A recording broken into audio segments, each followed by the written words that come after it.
we want to ask our next guest what he thinks of today's Supreme Court ruling. Allyn Root, the author of numerous books, including The Murder of the Middle Class, and his new book, which I don't believe is even out yet, is called The Power of Relentless: 7 Secrets to Achieving Mega Success, Financial Freedom, and the Yacht of Your Dreams. Wait, oh, that's not what that says. Allyn Root, welcome to American Trends. Good to have you.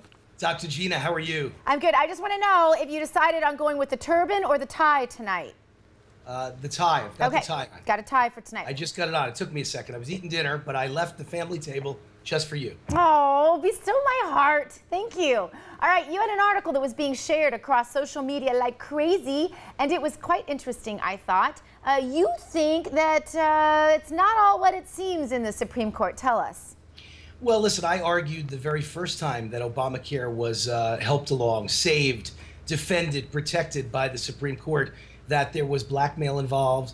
I've argued that John Boehner, Mitch McConnell constantly say we're against Obama, we're against Obamacare, we're against amnesty for illegals, we're against this, we're against that, and then they pass it all. Obama gets his way with everything with this Republican Congress, and he seems to get his way with everything with the Supreme Court that should be a 5-4 conservative advantage.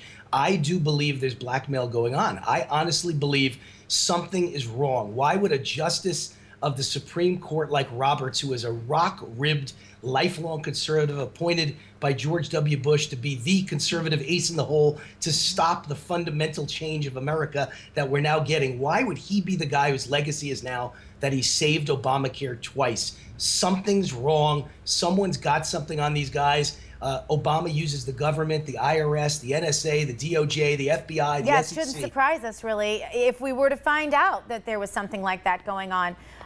Do you think that that this could be exposed ever? I mean, it's one thing to have suspicions; it's another to have evidence. Do you suppose there will be evidence coming out about this? Well, I know the first time that Obamacare was passed along in a positive way by the Supreme Court, everyone assumed it was going to be a 5-4 against Obamacare, killing it, striking it down, and everyone assumed it was going to be the majority opinion written by Justice Roberts. And sure enough, the very first time, Roberts did, in fact, strike down Obamacare. Most people don't know that. I'll bet your viewers don't know that Justice Roberts' first opinion was the majority opinion 5-4 striking down Obamacare. And then he said, hold the presses. And he ran in the room and said, I've changed my mind, and I'm now going to write the majority opinion supporting Obamacare. And he changed his vote to a 5-4 in favor of and wrote that majority opinion. Gina, that's unheard of in the history of the Supreme Court. It is unheard of. And another thing about what happened today with Justice Roberts, reading between the words really, is the fact, and Scalia sort of pointed to this, but is the fact that for the very first time in history, they considered legislative intent rather than actual wording. This is absolutely, this changes the way forever that the Supreme Court rules in such cases. Wayne, just two such unprecedented situations really make you smell a skunk here, don't they? Well, yeah, listen, the contortions that Justice Roberts had to go through to support Obamacare the first and the second time are unprecedented in the history of Supreme Court. The first time, the argument of the Obama administration again and again was, it's not a tax, it's not a tax, it's not a tax, don't call it a tax. You cannot, in any way, shape, or form describe it as a tax. And then Justice Roberts contorted his opinion based on the fact it's a tax. Makes no sense. This time, he would argue that the words absolutely make no sense. The words are not being handled correctly. You've got to have a state exchange, or you can't give subsidies to people who are getting Obamacare. Therefore, if you're basing it on the words, you got to rip it up. You got to strike it down. You got to say Obamacare was incorrectly written and they're breaking their own law.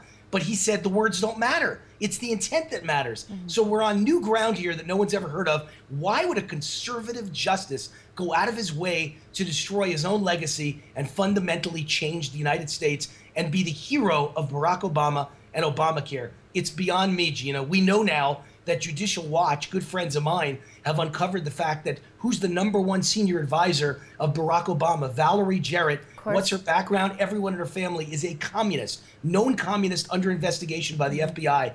And yet, here's Justice Roberts, the rock-ribbed conservative, making sure his legacy is he backed the signature #1 achievement of the Barack Obama administration. Crazy. I'm telling you, something doesn't smell right. Yeah. What do you think this means for Republicans? Well, listen, I've been saying, what's the most famous saying out there? Elections have consequences. We're the only party in the world that pulled off an historic, massive landslide last November and got absolutely nothing for it. There are no consequences. Yeah. Elections have no consequences when Republican conservatives win in a landslide. It was a Tea Party landslide of historic consequences, and we've gotten nothing. They've passed amnesty, well, they haven't passed, executive action put in place amnesty for illegals after they lost in a landslide. TPP, Trans-Pacific Partnership, that most conservatives don't want, that we're not allowed to read, that most congressmen without security clearance can't even read. They passed now fast-track authority for that. So you think it's meaningless for the 2016 elections?